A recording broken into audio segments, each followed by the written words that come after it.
students. In this session, we will learn about permittivity. We already learned Coulomb's law. In Coulomb's law, we learned F as F is equal to K Q1 Q2 by R squared. K is equal to 1 by 4 pi epsilon. This epsilon is called permittivity. This permittivity will be different for different medium.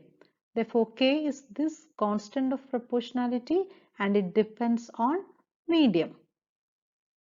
In this expression, if epsilon increases, what happens to K? K will decrease. If K decreases, F will decrease. Therefore, if epsilon increases, K will decrease and hence F will decrease. What is permittivity? Permittivity is the electrical characteristic of the medium. More is the permittivity, less is the force. What do you mean by that? Permit means what? Permit means to allow. Say you have two charges Q1 and Q2. Q1 will exert a force on Q2 and Q2 will exert a force on Q1. There is an interaction between these two charges. If there is a medium between these two charges, if these two charges are kept in a medium, say water or glass, then this medium will resist this interaction. The medium will absorb this energy, that is, it permits its own field to decrease that interaction between these two charges. If this medium is having more permittivity, less will be the force of interaction. What is the SI unit of permittivity? F is equal to 1 by 4 pi epsilon Q1 Q2 by R squared. F into 4 pi epsilon R squared is equal to Q1 Q2. Therefore, epsilon will be Q1 Q2 by F into 4 pi R squared. What is the unit of charge? Charge is having the unit Coulomb, represented by capital letter C. Therefore, Q1 Q2 becomes C square. Force unit is Newton. 4 pi is a constant. R is the distance. It is meter. Therefore, the unit for epsilon becomes C squared by Newton meter squared. If the charges are placed in vacuum, epsilon will become epsilon naught. Then you will call that as absolute permittivity of free space.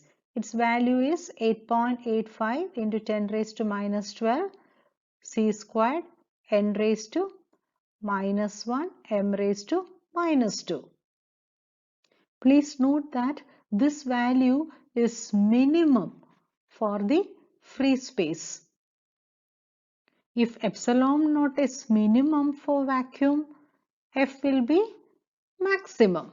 F is equal to 1 by 4 pi epsilon Q1 Q2 by R squared. This epsilon naught is minimum, means F will be maximum. What is relative permittivity? Permittivity of any medium will be greater than vacuum. Permittivity of a medium, you can represent that as epsilon m. This value will be always greater than epsilon naught. When I say medium, it can be any medium. For example, glass or water, etc. The ratio of epsilon m to epsilon naught is called relative permittivity or dielectric constant.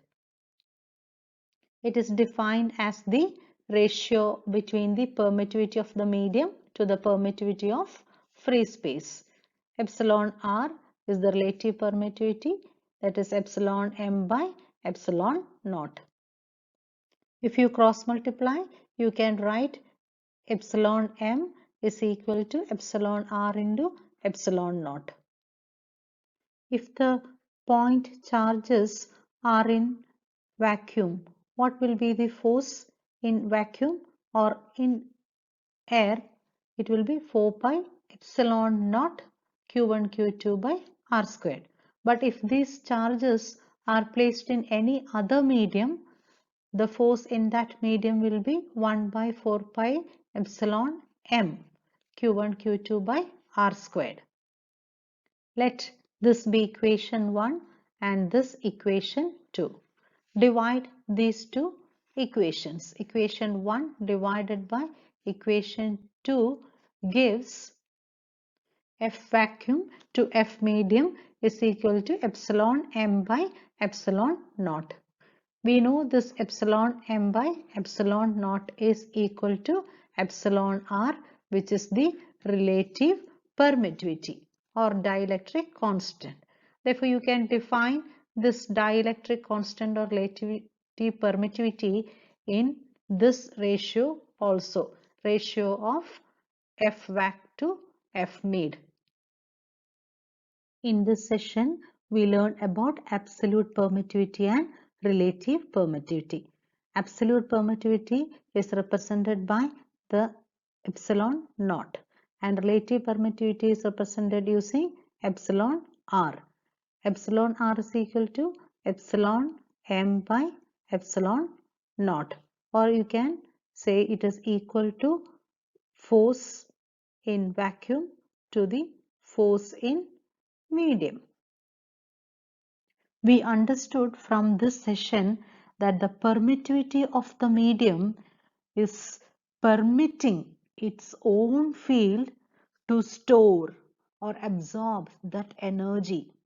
Thereby, it is reducing or decreasing the force of interaction between the charges. Thank you.